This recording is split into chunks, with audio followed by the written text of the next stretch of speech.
Seigneur, on a cet espoir qu'en toi, on trouve la paix. En toi, la tempête est calmée dans nos cœurs, Seigneur Dieu. En toi, on a la confiance, on a l'espérance, oh Dieu.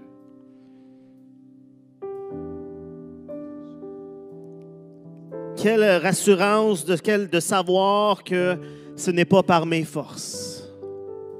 Ce n'est pas par mes accomplissements, Seigneur Dieu. Mais c'est par ta force. C'est par ton esprit, oh Dieu. Merci, Seigneur Dieu, pour cet amour. Merci pour cette grâce, Jésus. Merci parce que tu as tout accompli pour nous. Alléluia. Amen.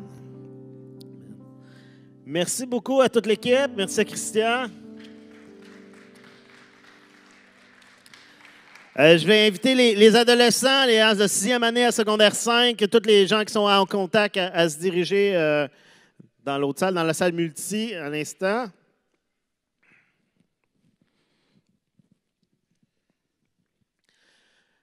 Alors que nous, on continue ce que j'avais commencé il y a peut-être 1 mois et demi, 2 mois, alors qu'on regarde ensemble, et ça va être ça, j'ai l'impression, pour un bout, parce qu'il y a beaucoup de choses à dire. Alors, on regarde ensemble l'Épître aux Galates, et on commence du début, puis le but, c'est de se rendre à la fin du chapitre 6.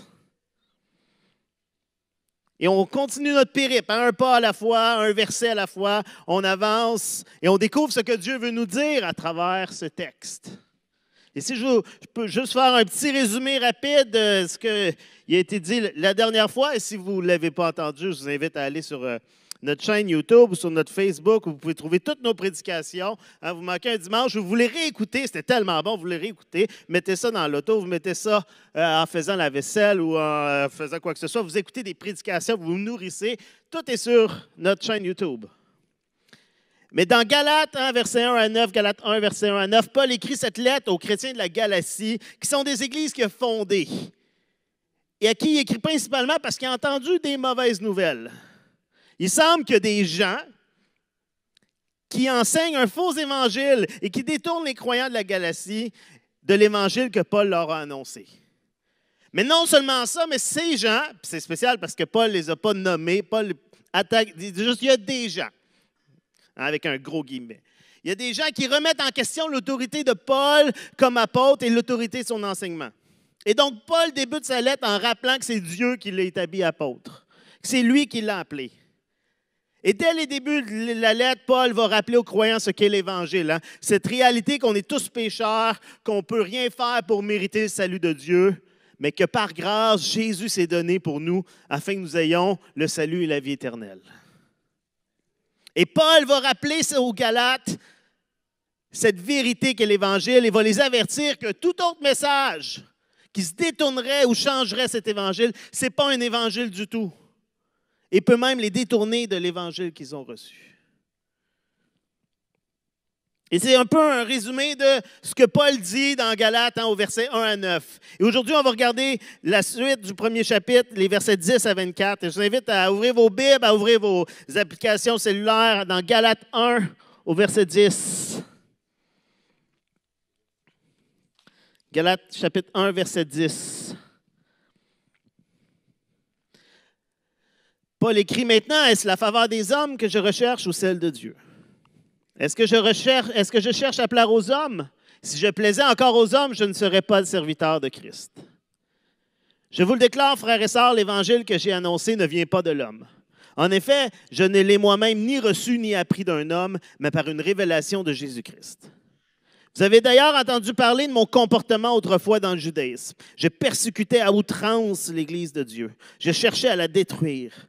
Et j'étais plus avancé dans le judaïsme que beaucoup de ceux de mon âge parmi mon peuple, car j'étais animé d'un zèle excessif pour les traditions de mes ancêtres.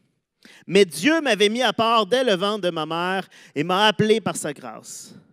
Lorsqu'il a trouvé bon de révéler son Fils en moi, afin que je l'annonce parmi les non-juifs, je n'ai consulté personne. Je ne suis même pas monté à Jérusalem vers ceux qui étaient apôtres avant moi.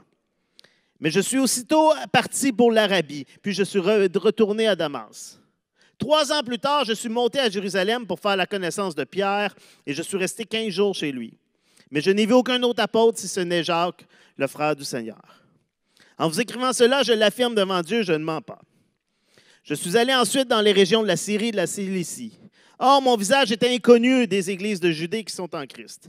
Elles avaient seulement entendu dire, « Celui qui nous persécutait auparavant annonce maintenant la foi qu'il s'efforçait alors de détruire. » Et elles rendaient gloire à Dieu à cause de moi. On trouve ici la partie autobiographique de l'Épître. Alors que Paul va raconter sa conversion et ses premières années en tant que chrétien. Mais plus profondément, au-delà de juste un récit sur Paul qui raconte ce qui est arrivé, ça nous démontre à quel point Dieu aime sauver ceux qui sont perdus.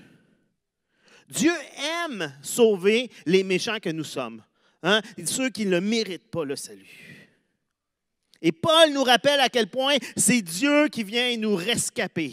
Nous, les chrétiens, on a tous été sauvés, on a tous été rescapés, on a tous été transférés de la noirceur à la lumière, on est passé de la mort à la vie. Peu importe comment on peut trouver notre histoire, peut-être vous trouvez votre témoignage ennuyant ou banal. Vous dites, moi, je n'ai pas une grosse histoire impressionnante. Mais c'est toujours l'histoire d'une personne qui était désespérée et perdue, qui avait besoin d'un sauveur. Et Paul nous présente une illustration de la grâce de Dieu qu'il transforme en nous racontant sa propre histoire. L'histoire d'un terroriste qui est devenu un évangéliste. Oui, exact, c'est ça pareil. On ne réalise pas, mais Paul, c'est tout un méchant. Et Paul a été transformé par sa rencontre avec Jésus. Il n'a pas seulement eu quelques petits ajustements. On va changer quelques petites affaires. Non, il a été transformé littéralement, complètement. Et comme Paul, on a besoin de beaucoup plus que quelques petits ajustements mineurs quand on vient à Christ. On a besoin d'une transformation. Ce n'est pas juste une mise à jour ou une nouvelle couche de peinture puis des nouveaux mags. Puis ça s'arrête là, mes connaissances de voiture. Non, c'est carrément un nouvel ordinateur, une nouvelle voiture, une nouvelle personne que Dieu fait avec nous.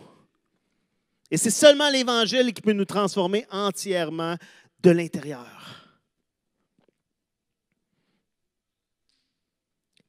Regardons ensemble, premièrement, le verset 11 et 12, plus en détail. Paul va dire, écrit, « Je vous le déclare, frères et sœurs, l'Évangile que j'ai annoncé ne vient pas de l'homme. En effet, je ne l'ai moi-même ni reçu ni appris d'un homme, mais par une révélation de Jésus-Christ. »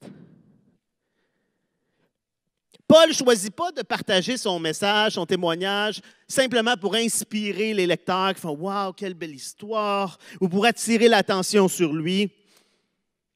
Il utilise premièrement son témoignage pour répondre à ceux qui attaquent son autorité et sa crédibilité. Parce qu'il y a des gens, pour reprendre le verset, l'expression du début du chapitre, il y a des gens qui l'attaquaient, qui attaquaient son autorité, qui attaquaient sa crédibilité. Et Paul va réfuter tout d'abord l'idée que l'Évangile qu'il annonce vient de sa propre réflexion, de son propre raisonnement, de sa propre pensée. Ce que j'ai annoncé ne vient pas de l'homme. Ce n'est pas quelque chose qu'il a imaginé par lui-même, c'est une révélation divine. C'est une révélation de Jésus-Christ. Avant sa conversion, Paul était farouchement hostile à l'Église et au christianisme. Il va dire qu'il voulait la détruire. Et on ne voit pas un progrès graduel de Paul qui entend des chrétiens, qui voit les chrétiens alors qu'ils se font martyriser, qui continuent à aimer le Seigneur, puis lui, il fait « il y a peut-être quelque chose là. » Puis on ne voit pas une progression graduelle de réflexion, peut-être, puis de pensée, puis sa pensée qui évolue. Non, c'est un changement radical qui se fait. C'est un 180 dans tout ce qu'il est. Paul s'en allait, et si on se souvient de l'histoire des Actes, qu'on va relire un peu plus tard, Paul se dirige vers Damas pour arrêter des chrétiens, pour les emmener en prison, pour persécuter l'Église. Dieu se révèle à lui, il tourne de bord et il devient celui qui annonce l'Évangile. Ce n'est pas un homme ou des hommes qui ont inventé, qui ont imaginé l'Évangile. Ça nous vient de Dieu. Et donc, c'est le standard, c'est la norme pour évaluer toutes nos idées, toutes nos religions, la philosophie, les pensées. On doit tout regarder par rapport à l'Évangile que Dieu nous a révélé. Et quand on y pense, c'est pas surprenant parce que si je vous demandais de créer un système qui permettrait de dire comment on peut entrer dans le paradis, la plupart d'entre nous, on ne sait pas quelque chose, on n'imaginerait pas l'Évangile. On imaginerait quelque chose qu'on doit mériter. On doit récompenser. La récompense se mérite, elle s'obtient à travers des œuvres. Si on est comme ça dans la vie, on trouve rapidement les choses injustes quand quelqu'un a quelque chose que nous, c'est moi qui aurais dû l'avoir, j'ai travaillé plus fort. C'est naturel chez nous, c'est inné. C'est notre mode par défaut de les récompenses par les œuvres.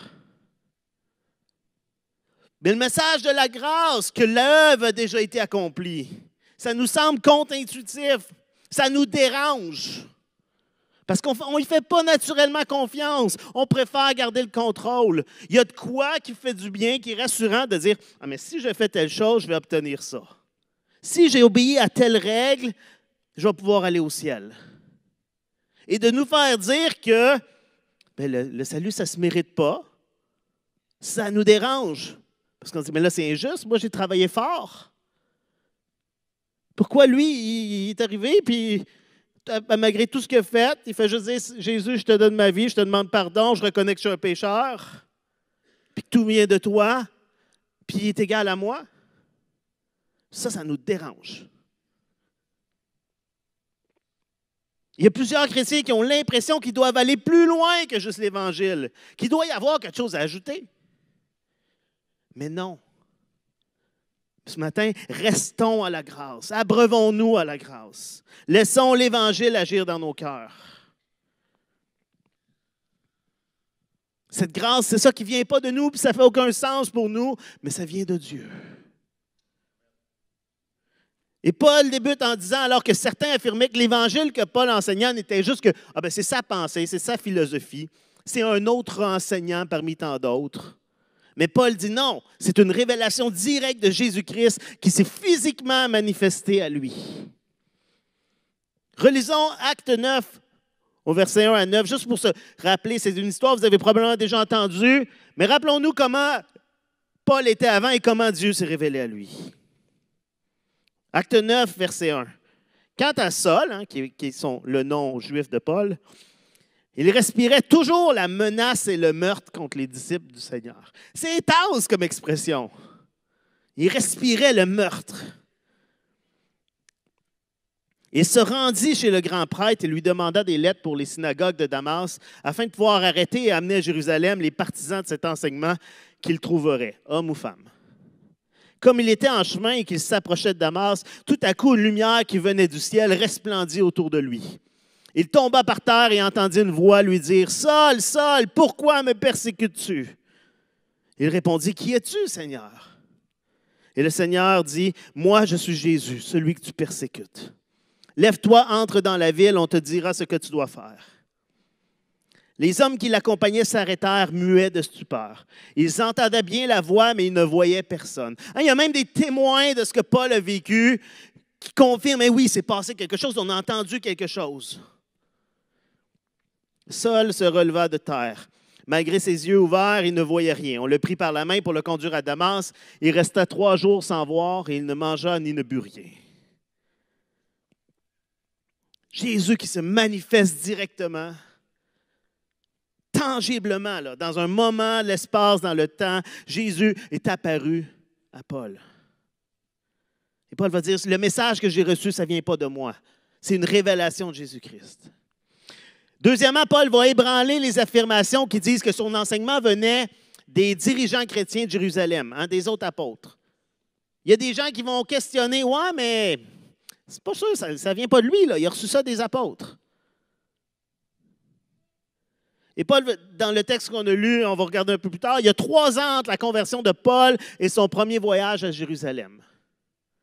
Et même là, il vient à Jérusalem, puis ça nous dit que ça fait une brève visite. Il n'a pas reçu d'enseignement méthodique. Il n'a pas été à l'école biblique de Jérusalem. Il semble que certains affirmaient que Paul avait reçu son message du quartier général de Jérusalem, qui faisait que transmettre ce qu'il avait reçu des apôtres. Donc, c'était possible pour eux de dire, nous aussi, on a été formés à Jérusalem. Hein, puis Paul ne vous a pas tout dit, là. Il y a autre chose à faire pour plaire à Dieu.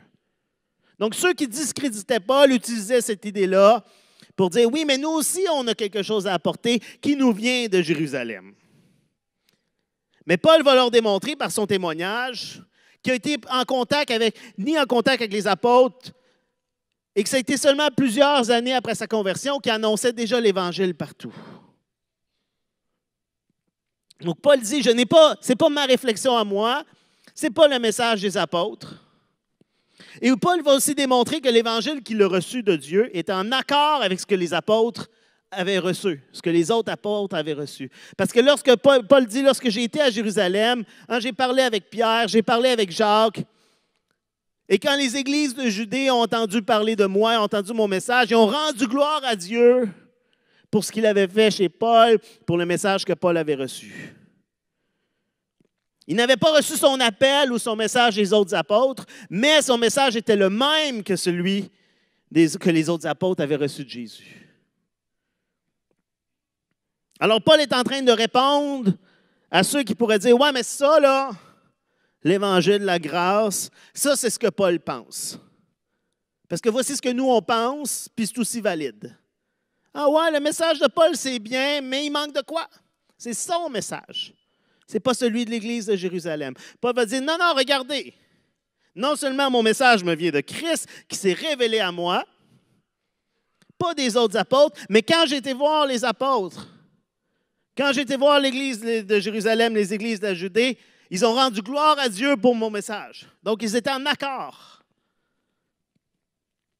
Et Paul raconte son témoignage, premièrement, justement, pour démontrer son autorité, sa crédibilité, l'importance de son message. Mais Paul ne fait pas juste établir son autorité en racontant son témoignage. Il démontre aussi comment cet évangile de grâce qu'il enseigne se révèle partout dans son histoire. Et vous dites peut-être, encore, il me semble qu'on a parlé de ça la dernière fois, le sujet de la grâce. Effectivement. Mais cette lettre, l'Épître aux Galates, entièrement cherche à nous démontrer comment la grâce se retrouve dans chaque pas de la vie chrétienne. Et Paul va y revenir constamment. Et nous aussi, on le devrait. Dans nos vies, dans nos prières, dans nos pensées, dans notre témoignage, dans nos prédications, nos enseignements, nos discussions, la grâce devrait toujours revenir.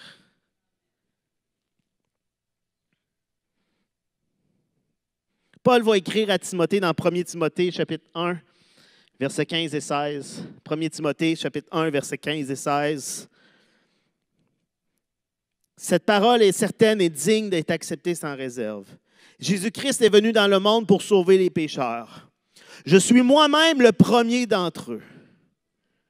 Mais il m'a été fait grâce afin que Jésus-Christ montre en moi le premier toute sa patience et que je serve ainsi d'exemple à ceux qui croiraient en lui pour la vie éternelle. Paul est en train de dire ici, voici comment lire mon témoignage. Je suis le premier des pécheurs. Mais Dieu m'a fait grâce. Jésus a démontré sa patience. Et même si son histoire est unique, je ne pense pas qu'on ait cette histoire alors qu'on marchait en cheval, Jésus est littéralement apparu devant nous. Son histoire est unique, mais on y retrouve des similitudes entre son expérience et la nôtre, entre son témoignage et le nôtre. D'abord, on voit qu'avant sa conversion, Paul avait besoin de la grâce. En relisons ensemble Galates 1, chapitre 13 et 14. Et là, Paul va décrire comment il était avant de connaître Christ. Vous avez d'ailleurs entendu parler de mon comportement autrefois dans le judaïsme. Je persécutais à outrance l'Église de Dieu. Je cherchais à la détruire. Et j'étais plus avancé dans le judaïsme que beaucoup de ceux de mon âge parmi mon peuple, car j'étais animé d'un zèle excessif pour les traditions de mes ancêtres. Paul décrit deux choses, deux parties de qui il était. Premièrement, Paul mentionne qu'il persécutait les croyants. C'était un terroriste. J'imagine dans les églises, qui serait un peu en cachette, mais pas tant encore, là, Mais il devait avoir, hey, Paul, on a entendu parler, Paul est parti, Paul est il paraît qu'il s'en vient. Il devait avoir une crainte. Hey, peut-être Paul pourrait s'en venir ici. C'était pas un nom qu'on disait avec « Ah, Paul! » Paul était celui qui avait approuvé le martyre d'Étienne, qui avait emmené des chrétiens en prison. En Actes, ça nous a dit qu'il respirait le meurtre. Il désirait voir les chrétiens mourir. Ses paroles et ses actions étaient extrêmes. Il essayait de détruire l'Église. Dans 1 Timothée, chapitre 1, quelques versets auparavant, à 13 et 14, Paul va dire « Moi qui étais auparavant un blasphémateur, un persécuteur, un homme violent. Cependant, il m'a été fait grâce parce que j'agissais par ignorance dans mon incrédulité. Et la grâce de notre Seigneur a surabondé avec la foi et l'amour qui sont en Jésus-Christ. » C'est drôle parce que moi, quand j'imagine Paul, quand j'imagine l'apôtre Paul dans ma tête, j'imagine un petit monsieur érudit qui travaille à écrire des lettres, puis qui enseigne, full tranquille, un homme hyper paisible. J'imagine pas cet homme, comme il se décrit, un homme violent qui respire le meurtre. Mais c'est comme ça qu'il était. Tu sais, ailleurs, Paul va expliquer, il va dire, je suis venu avec vous avec peu de mots, pour que ce soit l'Esprit Jésus qui vous convainque vos cœurs. Puis on a l'impression que Paul est un homme tranquille qui ne cherche pas trop à s'imposer, rempli d'amour, rempli de patience. Et c'est là qu'on va, wow, la transformation. Complètement changé. Et Paul était un homme violent, mais en même temps, il va dire qu'il était un homme très religieux. Il étudiait auprès d'un des plus grands théologiens de Jérusalem. C'était un pharisien qui était un des groupes les plus stricts du judaïsme de l'époque. Et lui-même se disait qu'il était très zélé dans les traditions, hein, très zélé pour Dieu. J'étais animé d'un zèle excessif. Et en plus, il agissait en croyant qu'il faisait le bien. Hein, qu'en persécutant les chrétiens, pour lui, il avait l'impression qu'il faisait des bonnes choses. Il se voyait probablement comme un héros de son époque. Un peu comme Phinéas dans Nombre qui se lève et qui va planter une lance dans des gens qui commettaient un péché. Ou Élie qui tue les prophètes de Baal et qu'on lit ça, on dit « Oh, c'est intense! » Et moi, j'ai l'impression que Paul se voyait comme eux. Il dit, je fais le bien, j'en détruis ceux qui sont en train de corrompre la religion. Paul, c'est un exemple classique d'une personne sincère dans ses actions, mais qui fait le mal quand même. La sincérité ne peut pas vous sauver si vous ne croyez pas sincèrement à la vérité. Vous pouvez être sincèrement dans l'erreur. Vous pouvez être embrasé par la religion, mais manquer Jésus. Et Paul, c'était ça. Tellement intense, mais intensément dans l'erreur.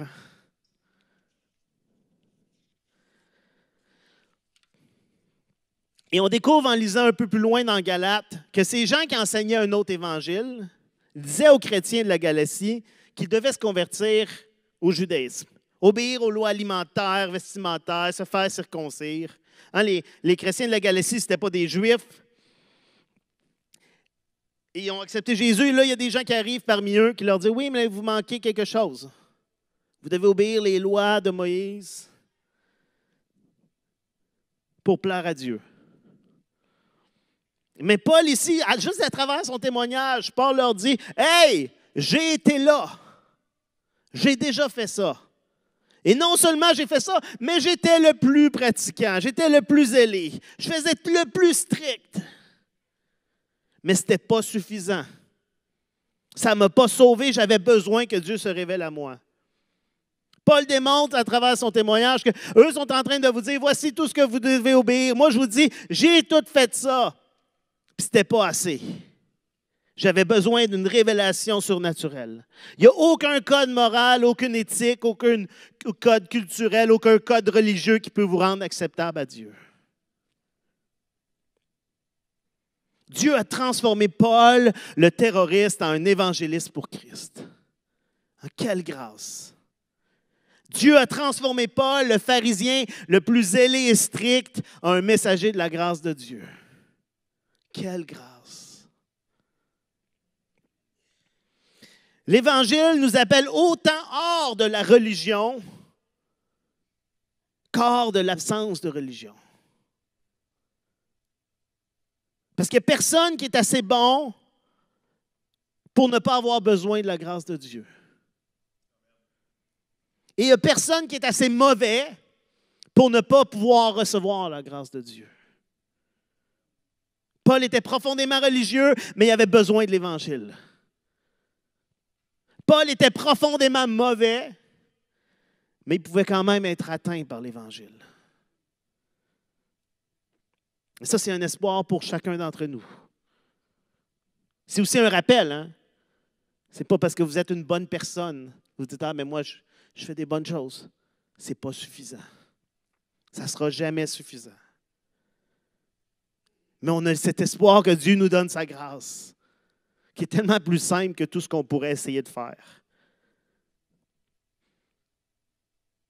Et peut-être vous vous dites, moi, j'ai trop fait de mauvaises choses, je suis trop une mauvaise personne, il n'y a plus d'espoir pour moi, parce que moi, je ne me donnerais pas d'espoir. Moi, je ne me donnerais pas de chance. Mais l'histoire de Paul nous montre que la grâce de Dieu est pour chacun d'entre nous.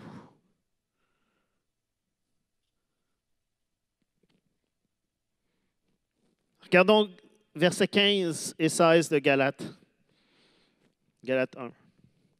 Mais Dieu m'avait mis à part dès le ventre de ma mère et m'a appelé par sa grâce. Lorsqu'il a trouvé bon de révéler son Fils en moi afin que je l'annonce parmi les non-juifs. Et on va arrêter là pour l'instant. Le moment de conversion de Paul. Hein, le texte qu'on a lu dans Actes où Jésus s'est révélé. Paul le résume là ici. Hein. Dieu s'est révélé et a révélé son Fils. Et ça commence par un « mais ». La conversion implique l'intervention de Dieu. Paul décrit comment Dieu a interrompu sa vie par sa grâce. Mais, et la Bible est remplie de « mais » comme ça, où Dieu intervient. Voici, avant, il y avait quelque chose. Mais, Dieu est arrivé. Dans Tite, chapitre 3, versets 3 à 5, alors que Paul encore écrit, il dit, « Nous aussi, en effet, nous étions autrefois stupides, rebelles, égarés, esclaves de toutes sortes de passions et de plaisirs. Nous vivions dans la méchanceté et dans l'envie. Nous étions odieux et nous détestions les uns les autres. Mais, lorsque la bonté de Dieu notre Seigneur et son amour pour les hommes ont été révélés, il nous a sauvés. » On retrouve l'Évangile dans cette petite conjonction. Mais, un secours inattendu, inespéré. Il y a toujours un « mais » dans notre témoignage. Vous avez tous votre « mais ». Dans notre histoire de salut, il y a toujours un moment où Dieu intervient.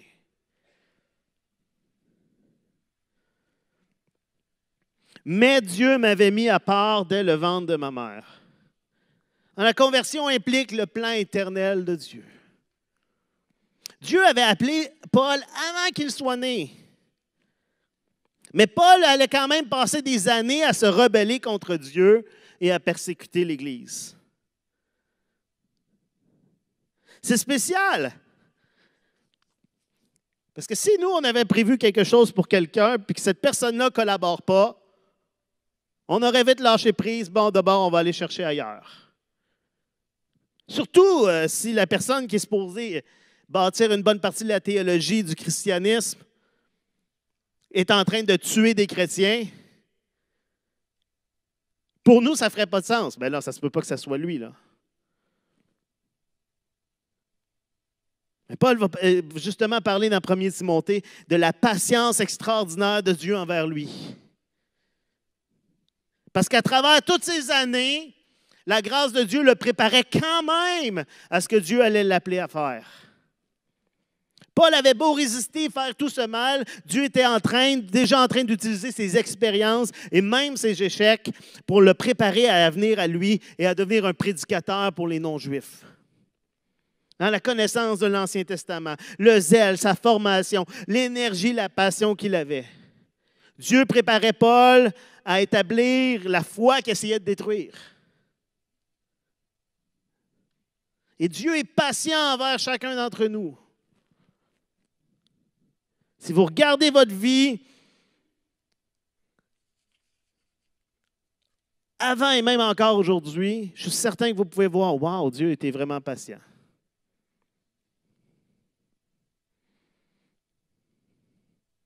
Et je pense que des fois même, on n'est pas conscient de la patience de Dieu, parce que pour nous, on est tous pécheurs, c'est qu'on voit les autres pécheurs, puis on fait comme, ouais, mais il fait des efforts, tu sais. On comprend un peu. N'oublie pas, Dieu est saint. Dieu déteste le péché. Dieu ne peut pas être en présence du péché. Et ça serait facile pour lui de voir le péché et de juste faire, c'est fini, puis tout détruire. Mais son amour et sa patience fait que Dieu attend. Dieu reste patient envers nous. Dieu continue à avoir des plans pour nous, ce qui ne fait aucun sens aussi d'un point de vue humain. Si j'ai des plans à faire, j'ai un gros projet à accomplir, comme sauver l'humanité, je ne prends pas les gens que non, lui n'est pas très bon, mais peut-être qu'un jour. Je ne prends pas des gens, j'essaie de prendre les gens les plus parfaits possibles. On passe des entrevues, puis on sélectionne. Mais Dieu choisit des gens imparfaits comme moi et vous. Il choisit des meurtriers, il choisit des persécuteurs comme Paul, il choisit des impulsifs comme Pierre.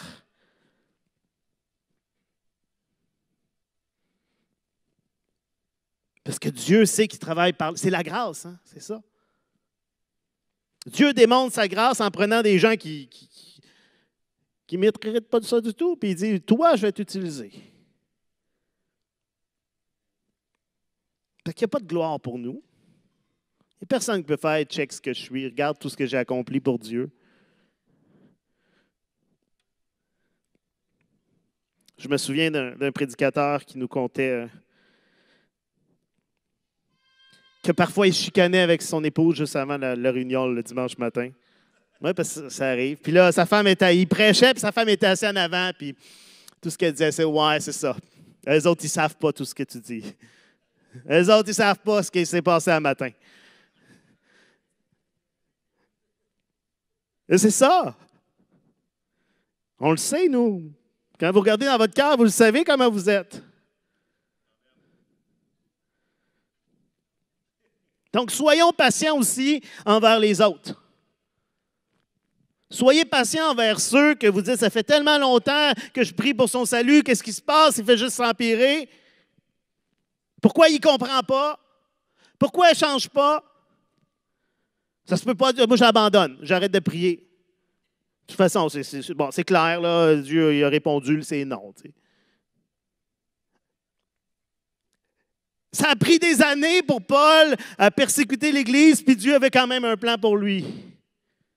Je ne pense pas que les chrétiens étaient en mode « Seigneur, on prie pour quand son ministère plus tard. » Il était plus « Seigneur, protège-nous de cet homme, fait qu'il dit qu'il meurt. »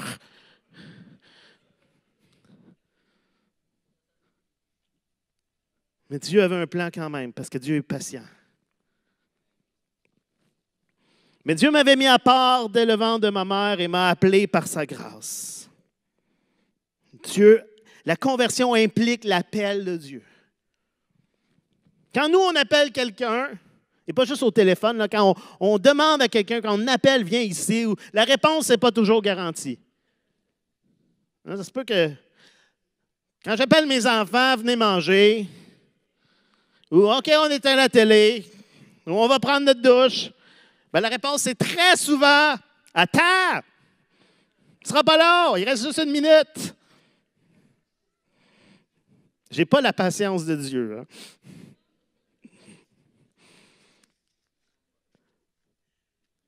Et souvent, quand on appelle les gens, on n'a pas, on se dit, ben, on n'a pas cette réponse. Mais quand Dieu, lui, appelle, la réponse est garantie. Quand Dieu déclare quelque chose, ça devient réalité. Et Paul nous fait réaliser que cet appel de Dieu, c'est un acte de grâce. Hein? Il dit, Dieu m'a appelé par sa grâce. Paul ne cherchait pas Dieu. Il était un ennemi de Dieu. Et la Bible est remplie d'histoires de personnes qui ont reçu la grâce et la bénédiction de Dieu, pas à cause de leur bonté ou de leur mérite, mais à cause de sa grâce. À nous, l'Église, on est un regroupement de pécheurs achetés, de gens qui ont été sauvés par la grâce.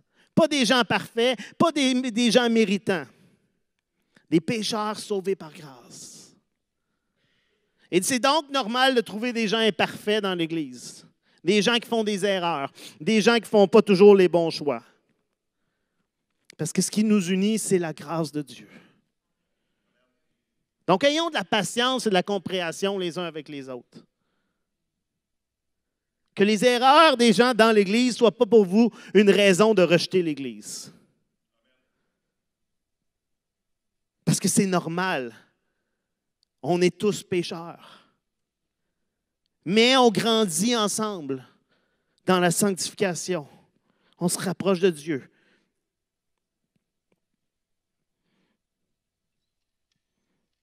La conversion implique aussi de voir la gloire de Christ. Hein? Paul va dire, lorsqu'il a trouvé bon de révéler son Fils en moi, afin que je l'annonce parmi les non-juifs. La réalité de Jésus-Christ crucifié, ressuscité, qui règne, a été révélée à Paul. Dans 2 Corinthiens 4, 6, Paul écrit, « En effet, le Dieu qui a ordonné que la lumière brille du sein des ténèbres a aussi fait briller sa lumière dans notre cœur pour faire resplendir la connaissance de la gloire de Dieu dans la personne de Jésus-Christ. » Paul connaissait déjà les enseignements chrétiens, mais il ne les acceptait pas. Ce n'est pas la première fois qu'il entendait le message de l'Évangile. Il était là quand Étienne a fait son discours incroyable.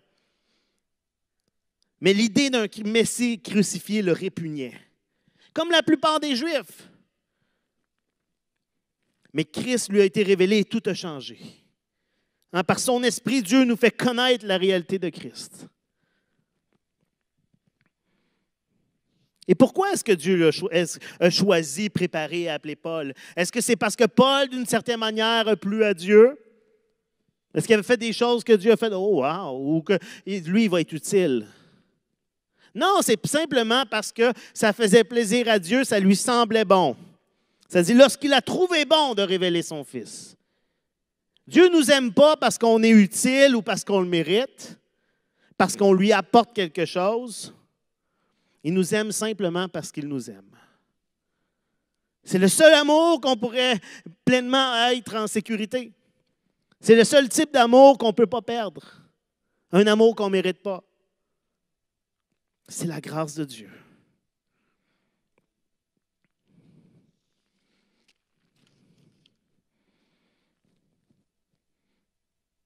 Et là, on va regarder qu'est-ce qui se passe après. Qu'est-ce qui se passe après sa conversion? Galates 1, verset 16 jusqu'à 24. Paul va dire, « Je n'ai consulté personne, je ne suis même pas monté à Jérusalem vers ceux qui étaient apôtres avant moi. Mais je suis aussitôt parti pour l'Arabie, puis je suis retourné à Damas. 3 ans plus tard, je suis monté à Jérusalem pour faire la connaissance de Pierre, et je suis resté 15 jours chez eux. Mais je n'ai vu aucun autre apôtre si ce n'est Jacques, le frère du Seigneur. En vous écrivant cela, je l'affirme devant Dieu, je ne mens pas. » Et Paul va conter par la suite comment il a été en Syrie, en Cilicie, mais que les églises à Judée ne le connaissaient pas, mais quand ils ont entendu de lui, ça leur a apporté à rendre gloire à Dieu.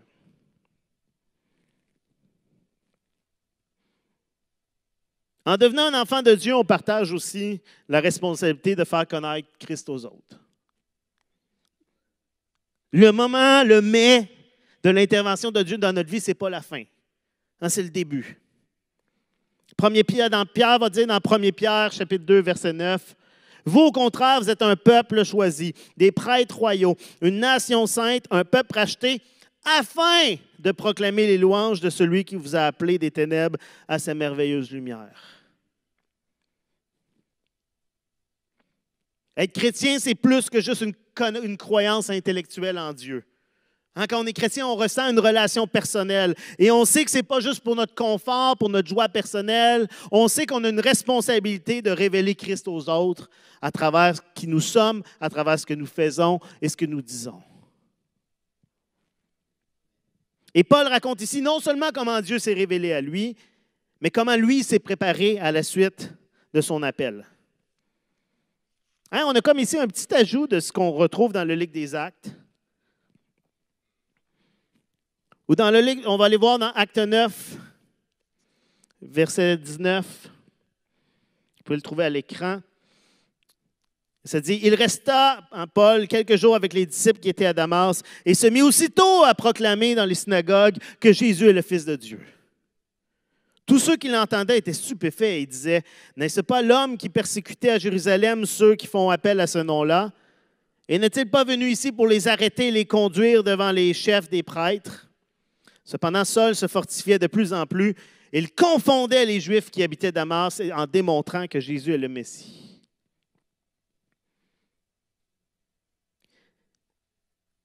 Il semble qu'après ce moment-là, ou dans ce moment-là, après un certain temps à Damas, Paul dit dans Galates qu'il a été en Arabie où il va passer un certain temps avant de revenir à Damas. Et c'est une période de silence. On ne sait pas trop ce qu'il a fait là. On imagine qu'il était réfléchir, il a pris ce que Dieu lui avait reçu, donné. Mais c'est seulement 3 ans plus tard, 3 ans après sa formation, que Paul va aller à Jérusalem pour la première fois rencontrer les apôtres. 3 ans de silence. Au lieu de se diriger directement à Jérusalem, Paul choisit de prendre du temps seul. Et on est dans une époque où on met beaucoup d'emphase sur les accomplissements, sur la réussite, sur produire, mais pas assez sur la réflexion, sur la contemplation. Et on voit ici Paul qui dit « j'ai pris un temps, juste avant d'être dans l'action. » En même temps, il continuait. Déjà, il est à Damas, puis il se met à proclamer dans les synagogues. Puis Paul va brièvement à Jérusalem rencontrer Pierre et Jacques. Et dans Actes, on a encore un petit détail de comment ça s'est passé. Acte 9, verset 28, nous dit « Arrivé à Jérusalem, Saul essaya de se joindre aux disciples, mais tous avaient peur de lui, car ils ne croyaient pas qu'il était un disciple. » Ce qui fait, tu sais, quand tu connais le Paul, on va vérifier avant. Certain, ce n'est pas un piège? Alors Barnabas le prit avec lui, le conduisit vers les apôtres et leur raconta comment sur le chemin Saul avait vu le Seigneur qui lui avait parlé et avec quelle assurance il avait prêché à Damas au nom de Jésus. Et pendant qu'il était à Jérusalem, Saul allait et venait avec eux dans Jérusalem et s'exprimait en toute assurance au nom du Seigneur. Il parlait aussi et discutait avec les hellénistes, les Grecs qui sont devenus juifs, mais ceux-ci cherchaient à le supprimer. L'ayant appris, les frères amenèrent à Césarée et le firent partir pour Tarse. Même si les moments de solitude avec Dieu sont importants dans la vie chrétienne, ce n'est pas une vie solitaire. Paul va à Jérusalem, non pas pour recevoir des instructions ou de la formation, mais pour être redevable et être en unité avec le reste de l'Église. Même Paul doit travailler sur l'unité avec les autres apôtres et démontrer que son message est semblable au leur. Et nous aussi, on a cette même responsabilité-là. On doit être solidement établi dans une communauté, dans une église locale. On doit éviter de prendre ici et là ce qu'on veut sans être attaché à une communauté de croyants.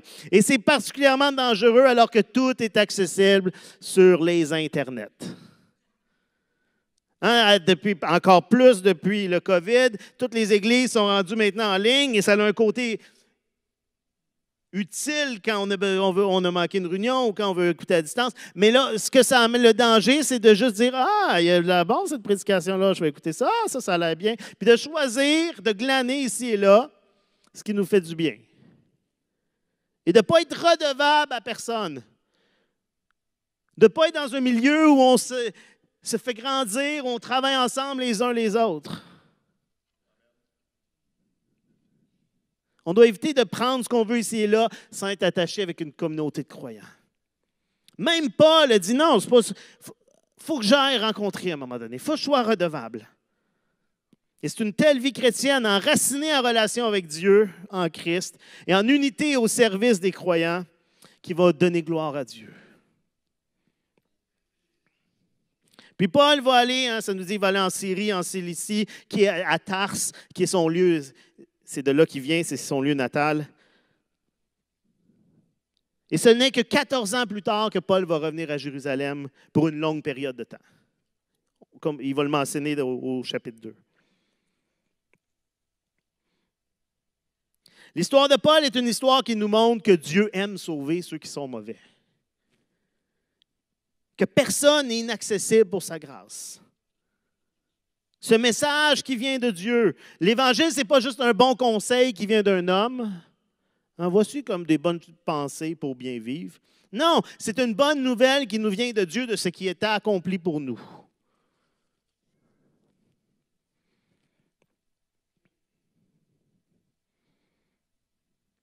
Une grâce qui nous change. Et puis on avait sauté le verset 10 de Galates. On va lire maintenant ensemble Galates 1, verset 10, en terminant. Maintenant, est-ce la faveur des hommes que je recherche ou celle de Dieu? Est-ce que je cherche à plaire aux hommes? Si je plaisais encore aux hommes, je ne serais pas serviteur de Dieu. Et Paul débute comme ça, et puis il va raconter son témoignage. Si Paul avait voulu l'approbation des hommes, il y avait tout ce qu'il fallait pour le faire. Hein, si vous lisez 2 Corinthiens 12, Paul va dire, bon, OK, je vais faire un homme stupide, puis je vais me vanter. Puis là, il se met à dire tout sur pourquoi il pourrait se vanter. Il avait le sujet d'être fier d'un point de vue humain. Mais même dans son témoignage qu'on retrouve ici, l'emphase est mise pas sur ses accomplissements, mais sur la grâce de Dieu qui l'a transformé. L'Évangile enlève un esprit qui cherche à plaire aux hommes, le désir de gagner l'approbation des autres à tout prix, de voir les autres comme étant plus importants, de les admirer, de chercher leur approbation en tout. Ça peut venir à un point que votre admiration devient de l'adoration. De donner à l'approbation humaine les droits, le pouvoir sur votre cœur que Dieu devrait avoir. On voit l'exemple de Saül dans l'Ancien Testament qui va faire des sacrifices alors que ce n'était pas à lui de le faire, juste parce qu'il dit oui, mais le peuple le redemandait. Puis il avait peur du peuple. Il voulait l'approbation du peuple. Dans Éphésiens 6, versets 6 et 7, Paul écrit « Ne le faites pas seulement sous leurs yeux, comme le feraient des êtres désireux de plaire aux hommes. Faites pas juste les choses quand on vous voit, quand on vous regarde, mais obéissez comme des serviteurs de Christ qui font de tout leur cœur la volonté de Dieu. Servez-les avec bonne volonté, comme si vous serviez le Seigneur et non les hommes. » L'Évangile nous libère et nous motive à gagner l'approbation de Dieu. Et attention, ça ne veut pas dire qu'il ne faut pas avoir une redevabilité envers les uns les autres. Dire « Ah non, moi, je fais plaisir à Dieu, c'est tout ce qui compte. Peu importe ce que les gens me disent, je n'écoute pas. » C'est pas ça que Paul fait. La preuve, c'est qu'il a été à Jérusalem, puis son message est d'accord avec celui des apôtres. Il va avoir des discussions, des réflexions avec eux à d'autres moments. Mais si l'approbation des hommes fait qu'on fait des choses malgré contraires à ce que Dieu nous demande, mais qu'on dit, ouais, mais là, qu'est-ce que les gens vont dire de ça? Si ça prend trop de place, attention. L'Évangile nous libère et nous motive à gagner l'approbation de Dieu. Dans l'Évangile, on découvre que de mettre notre confiance en Dieu apporte sa faveur et l'approbation complète de Dieu. Quand Dieu nous voit, il voit Jésus.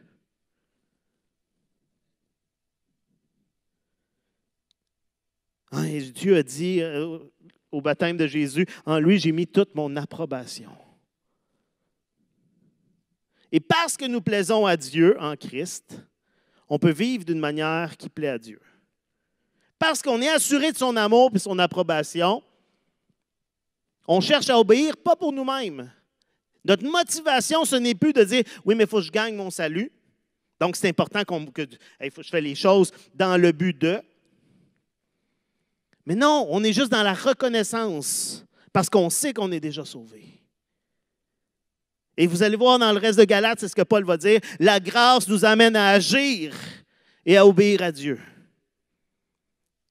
Pas parce qu'on a un fardeau de faire les choses pour obtenir notre salut, mais parce qu'on agit par reconnaissance. On ne vit pas dans les voies de Dieu pour devenir ses enfants, mais en reconnaissance parce qu'on est déjà ses enfants. J'ai invité les musiciens.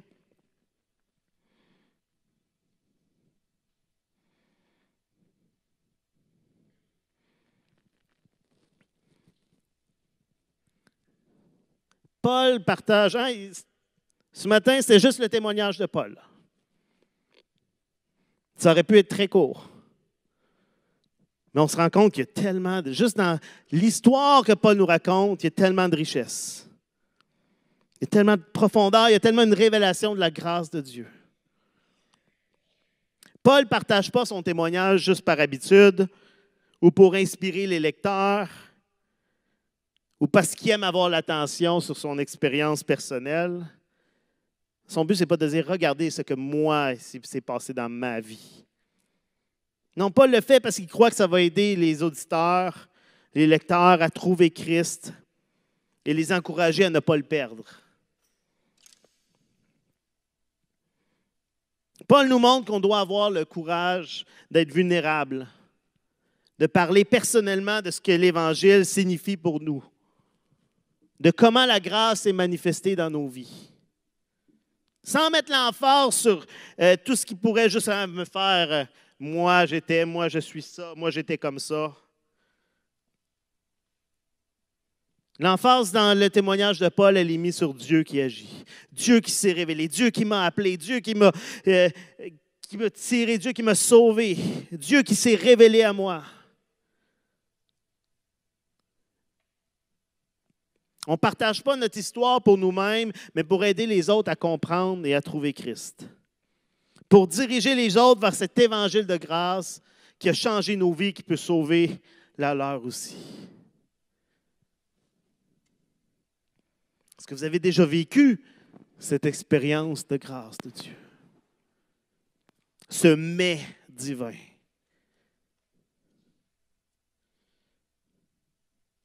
Comment est-ce que la grâce de Dieu s'est manifestée dans vos vies?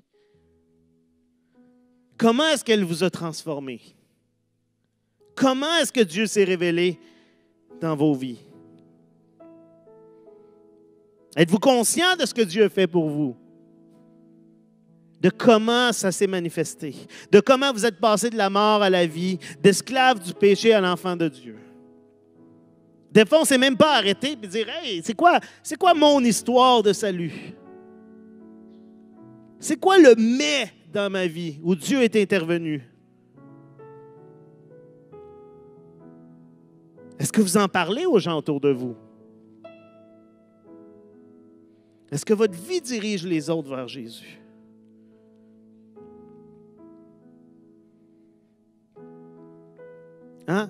Avez-vous connu la grâce de Dieu? Peut-être que vous faites « Non, je ne sais pas, je n'ai pas de ce moment de transformation-là. » Peut-être que vous avez besoin d'approcher de Dieu et de dire « Seigneur Jésus,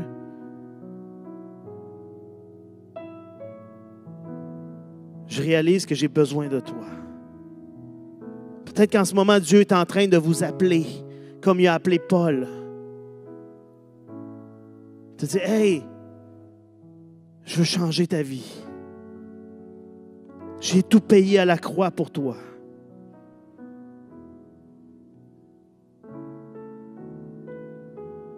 Puis notre réponse face à cet appel de Dieu, ça doit juste être de dire, oui Seigneur, je te donne toute ma vie.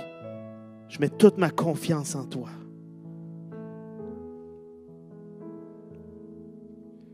Peut-être que ce matin, ce que vous avez besoin, c'est de prendre le temps puis dans les jours qui suivent, dans les semaines qui suivent, puis de vous questionner qu'est-ce que Dieu a fait pour moi, comment la grâce de Dieu s'est manifestée. Vous avez peut-être besoin de vous le rappeler, ou peut-être d'y réfléchir une première fois, peut-être de le mettre sur papier.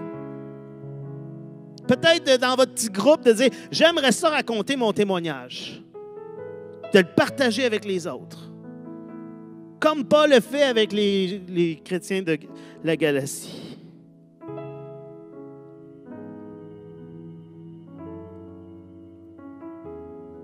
Dieu qui nous transforme par sa grâce.